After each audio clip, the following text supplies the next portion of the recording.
Violence is unacceptable, and individuals who commit violence should be held accountable. But it's clear after watching the protests unravel in Portland that sending in federal troops hasn't solved violence. We've seen it with our own eyes. Federal police abducting protesters off the streets, beating a Navy veteran until they broke his hand, shooting a protester in the head with a rubber bullet, fracturing part of his skull. And most research shows that militarized agencies like this are likely to escalate situations, whereas agencies that are equipped more defensively are likely to de-escalate these situations. Clearly, any protester who's committing violent acts such as arson or beating up other people on the streets should be held accountable for their actions, but local and state authorities are plenty capable of doing that. Sending in the federal troops just made things worse. It needs to be kept in mind that these protesters in Portland are not some peaceful demonstrators. This is a riot that has resulted in crime and lawlessness. Federal officers are needed when the city and state authorities are simply not doing their jobs. The mayor there claimed that it's a small minority of violent activists. Clearly, it is enough of a so-called small minority to cause such serious issues that outside intervention was needed. Just last month, in that same city, these criminals tore down a statue of George Washington. There's nothing less American than attacking the father of the Republic, and anyone who disrespects someone of such high character and indispensable importance to even the existence of this country is as un-American as they come. What this boils down to in Portland and any other city in this country that these riots, crimes, and wanton destruction of public property are occurring in is whether we want law and order and our very traditions as a country to be respected, or whether the radicals who support an unruly mob causing havoc and chaos will be allowed to run rampant and do even more damage to this nation. To top it all off, no one should be gathering in large groups, period, for any reason. We have a virus which only continues to explode because of irresponsible behavior like this. Hello, welcome back to another Millennial Minute. You've already heard from our guests, Ajay Bruno, a political strategist, and Daniel King, senior contributor for Young Voices and a civil liberties activist. Thanks for being here for this important conversation. Glad to be here. Yeah, so let's get into this issue. Was it necessary to deploy these federal agents in U.S. cities? Ajay. It was absolutely critical. I mean, we have just yesterday the mayor there in Portland, who's a far-left radical, saying that the sort of arson and crimes that are occurring, even he thinks is getting out of control. Now, he might not agree they should have those people deployed, but clearly it's needed. You had riots declared in Seattle and Portland, and there's all sorts of crime occurring in major cities across the country. I mean, this is out of control. There might be peaceful protesters, but there's a heck of a lot of people out there who are committing crimes, and it's not so peaceful. One of the things I'm nervous about, Daniel, is this constitutional? Is this legal? Maybe it's even the right thing to do if we say what AJ is saying is right, but is this constitutional?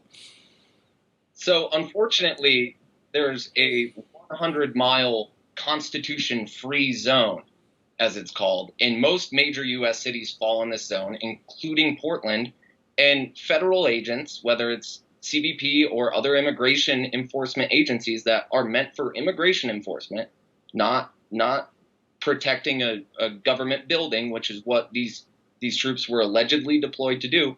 They have a lot of free reign in this 100-mile constitution-free zone. We saw them detain a 29-year-old who was allegedly doing nothing wrong. They didn't read him his Miranda rights, drove him to a county courthouse, detained him, eventually read him his Miranda rights, realized he did nothing wrong, and released him. If we want to uphold the values of a liberal democracy, this can't happen. Conservatives really like to stick close to constitutional principles. Don't you worry that this is against what our founding fathers wanted for this country? I don't think the founding fathers wanted a country which was being torn apart by people who don't respect our laws and don't respect those who were put in place to protect that. I mean, are we supposed to completely disregard these sorts of things? I mean, you have places where there are police who just let protesters destroy public property and are standing by doing nothing. So in that case, you have police who are not doing their jobs in that instance. But in this case, they are doing their jobs. Do people in Portland and cities like that want people to get their anger and frustration out by committing crimes and attacking private property too? Because that's what's happening. I mean, like I said, there's even politicians on the left who were saying that it's going too far and that this has to stop. But it's not going to magically stop. There are people out there who are not going to respect our laws, who don't care about the Constitution, probably have never even read it. So we're either going to have a situation where this country continues to go down that hole that it's going, or we're going to have what I think the founding fathers wanted, a society where your rights to peacefully protest and assemble and, petition for redress of grievances and have freedom of speech and all that are allowed. But I don't think they had in mind where people are throwing Molotov cocktails and, beating people up and all sorts of things that are going on. That's not protected by the Constitution, and I don't want to live in a country where it is. Okay, so let's talk about this, though. Daniel, could this have made things worse, especially in a world where everyone has a smartphone and is, their do-it-yourself reporter? Could this be playing into the narrative that, hey, maybe these protests are needed because look at this heavy-handed government interference? So first off, I want to address a point that AJ made real quick. Certainly, people who are throwing Molotov cocktails should be held accountable. People who are punching other people should be held accountable. People who were trying to burn down the East Precinct in Portland yesterday should be held accountable. And guess what? Arrests were made in that instance yesterday. The Portland police did it without the federal involvement. Federal agents did not need to be there. Most reporting shows that the protests were violent for a time, began to de-escalate. The feds got there and it re-escalated. And now look where we're at. Things are worse than they've been.